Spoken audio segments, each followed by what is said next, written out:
ओ और पति पत्नी। मेरा पति उसी दिन खो गया था जब उसके मन में किसी और के लिए आकर्षण पैदा हुआ। अब तुम सिर्फ एक परित्यक्त हो, कहकर जिया मनु को लेकर अपने कमरे में चली गई।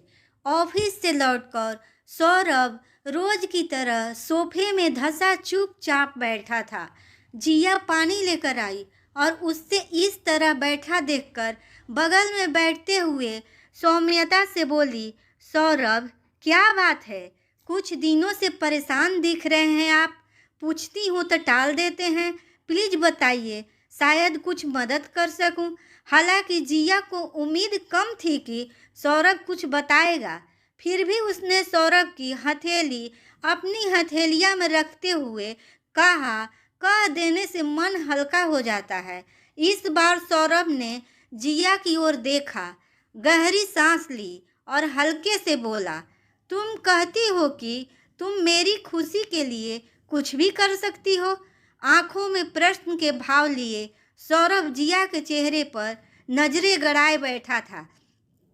इस सवाल से अचकाई जिया ने मुस्कुरा कर कहा, आपको मेरे प्यार और समर्पण पर कोई शक है क्या?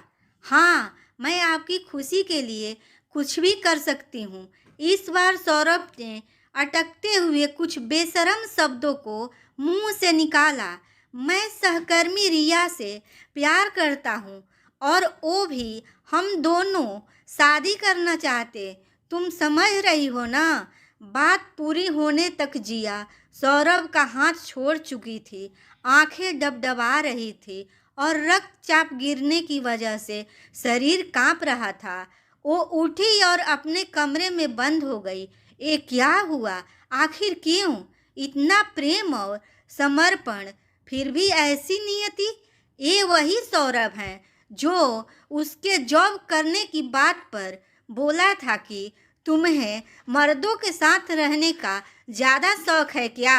और उच्च शिक्षित जिया ने अपनी महत्वाकांक्षाओं को तिलांजलि देकर घर और सौरभ के जीवन को संवारने में खुद को खुशी खुशी व्यस्त कर लिया।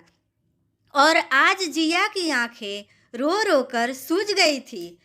जिया का दिमाग शून्य हो चुका था। जिया ने ब्लेड उठाया और कलाई पर रखा ही था कि उसे नन्हे मन्नू का ख्याल आ गया, जो वहीं गहरी नींद में सो रहा था। एक पल में होता हादसा बच गया। जिया ने अगले ही पल दरवाज़ा खोला। उसके हाथ में एक सूटकेस था। सौरभ चुपचाप खड़ा था। जिया ने उसे सूटकेस पकड़ाते हुए दृढ़ता से कहा, हाँ, आपकी खुशी के लिए कुछ भी कर सकती हूँ। आपको आज़ाद कर रही हूँ अपनी प्रेमिका के साथ, चाहे जहाँ जाकर रहो। ये मकान मेरे नाम पर लिया गया था, तो लीगली इसकी मालकिन मैं हूँ। और हाँ, वो दोनों फ्लैट भी मेरे ही हैं। एक कार की चाबी यहीं रखते जाना, मेरे पापा ने दी है। अब आप जा सकते हैं। अवाक खड़ा सौरभ घर से निकल लिया। उसे शांत सौन जिया से कुछ और ही उम्मीद थी। 2 घंटों बाद ही सौरभ वापस दरवाजे पर था। जिया, मुझे माफ़ कर दो प्लीज़, फूट फूट कर रोते हुए सौरभ कहता जा रहा था। ओ रिया मौका परस्त निकली। उसने मुझसे संबंध खत्म कर लिया। मुझे इस हाल में देखकर मैंने क्या नहीं किया उसके लिए। और ओह, जिया ने दरवाज़ा खोला और अंदर जाने लगी। पीछे पीछे सौरभ माफ़ी मांगते हुए अंदर आ गया। माफ़ कर दो न मुझे, मैं भटक गया था।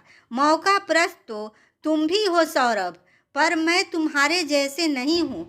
तुम इस घर में मेरे साथ तो रहोगे, पर अब मेरा प्यार, समर्पण और भावनाएं तुम्हें नहीं मिलेगी। तुम अब मेरे पति नहीं हो। मेरा पति उसी दिन खो गया था जब उसके मन में किसी और के लिए आकर्षण पैदा हुआ। अब सिर्फ एक प्रत्यक्ष हो, कहकर जिया मनु को लेकर अपने कमरे में चली गई। ये कहानी कैसी लगी प्लीज़ कमेंट में ज़रूर बताइएगा और चैनल को सब्सक्राइब भी कर दें।